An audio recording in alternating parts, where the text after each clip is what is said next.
Welcome to the History of North America. I'm Mark Vinette. Nothing exists in a vacuum. Everything we do is surrounded by people, places, and events.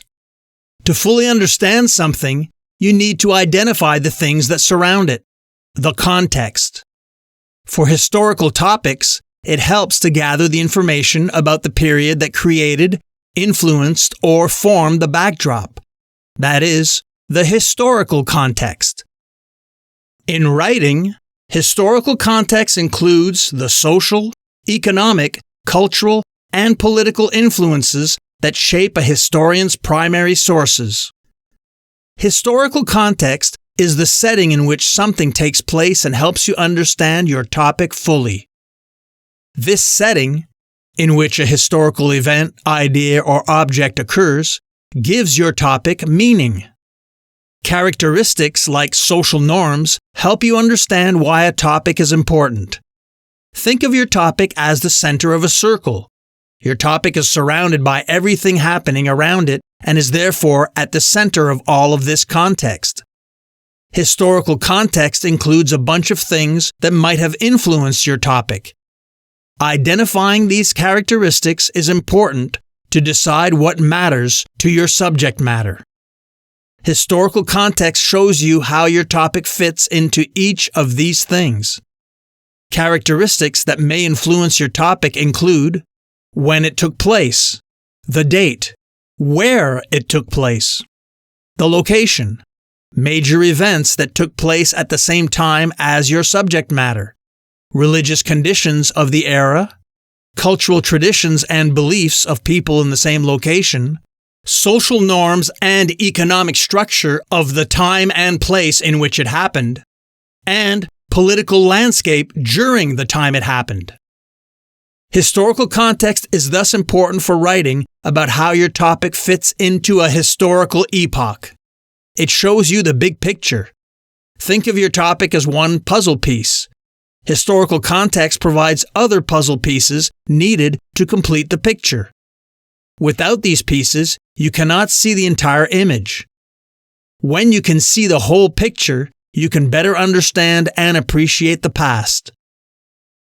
Other helpful tools in attaining this level of comprehension include the purpose and motivations of a writer, speaker, or artist, values or feelings that influenced a speech, text, or work of art, and the intended audience, the importance and feelings caused by an event, experience, or object, and connections between different sources. Here is an example of each characteristic of historical context in action. You are writing a rhetorical analysis of John Winthrop's City Upon a Hill sermon. You research the history of the Puritans traveling with Winthrop. You learn they were hoping to establish a colony founded on Puritan beliefs. You also learn Puritan teachings suggested English Protestantism was immoral and ungodly. You conclude Winthrop appealed to their dislike of England's religious conditions by challenging them to be religious models in the New World. Let's further investigate the historical context of the religious conditions faced by the Puritans who settled New England with the help of the American Campfire Revival podcast.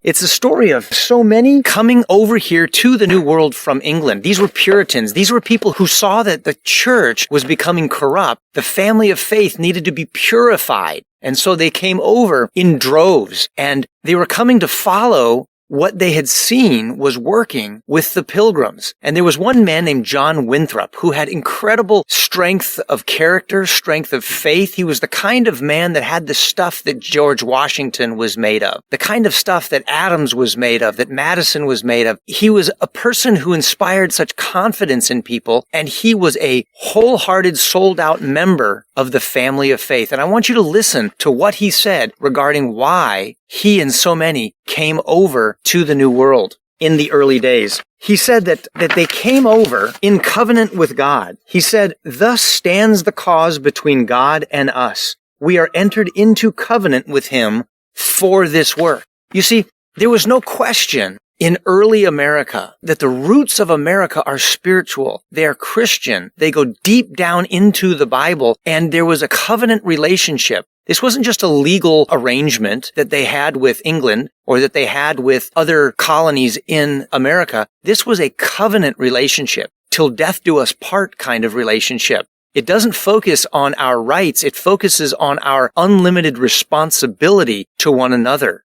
And he was saying we're going to the new world in covenant with God and in covenant with one another. This is a sacred mission and assignment that we are on, to take the life-giving truths, the liberating gospel, the stuff the family of faith breathes, and we're going to bring it to a new part of the world so that heaven can flourish there without persecution, without oppression. And the people will be blessed and be happy economically and spiritually in their families, in their businesses, and politically, to set up a government that would protect their freedoms and would secure the rights that God has given them, not take those rights away.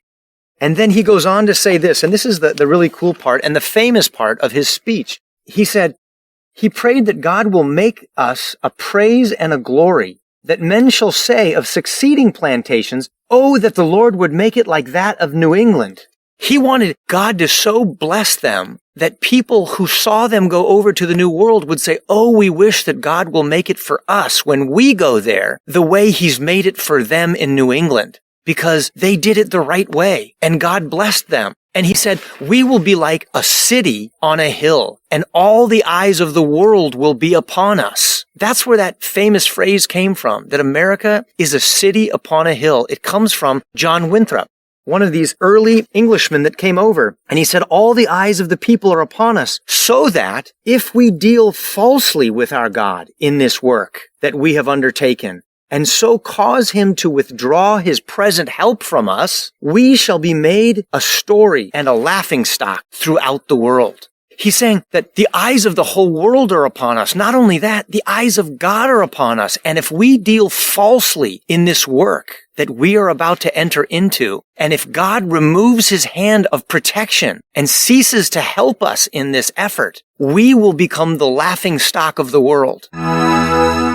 The Pilgrims, the self-governing Christians, self-governing members of the family of faith. These weren't the religious fuddy-duddies that we think of with the funny black hats and the turkey guns and the belt buckles on their shoes. These were the out-of-the-box, radical, free-thinking members of the family of faith who had just been liberated and have a vital, fiery life inside of them that has come from the Spirit of God after reading his word, and they are on a mission to heavenize the earth, to break free from the tyranny and bondage of not only their own personal sin, but the tyranny that was going on in the church, the tyranny that was going on in the government, all the mandates that were snuffing out their life. They were going to break free from all of that and start a brand new civilization, a new society that would be patterned after the mandates of heaven, rather than the mandates of a tyrant king or a tyrant church leader. And this is the country that we've been living in and that we need to study so that when false systems in our country collapse, we'll know how to build back beautifully.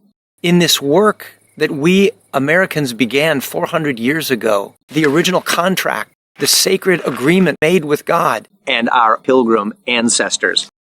President Ronald Reagan said, remember the Pilgrims. Never forget the Pilgrims and why they came here. They came here for freedom. We've had freedom for so long, we've almost lost sight of why it's so precious. It's rare in the world, and our soldiers have fought to defend our freedoms. And we have a form of government that is put in place to protect those freedoms.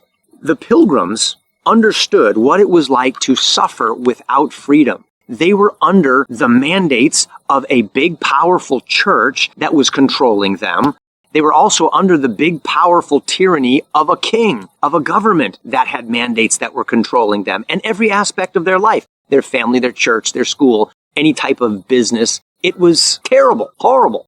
Government can be used to oppress people, but good government from heaven, done God's way, liberates people from tyranny. And that's what the Pilgrims learned from their minister, from their pastor, and that's what they brought over with them on the Mayflower, and that's what they set up in this beautiful country of the United States that we live in. Their pastor understood that there were three forms of government in the world. There was a monarchy, There is an aristocracy and a democracy. Now, these are big words, but they're easy to understand when you just break them down. So monarchy, mono is one. So that's like a king. The one form of government is you got a king who just makes all the decisions and imposes his will, or a queen and her will, upon all of the people.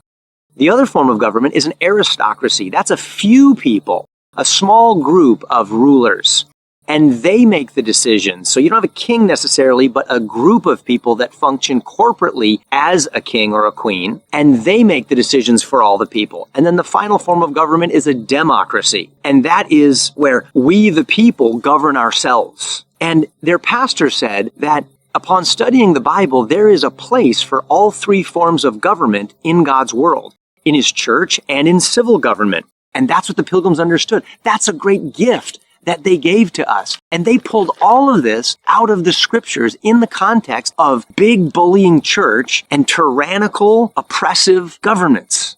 And you and I have been given that as our heritage from them, the ability to self-govern.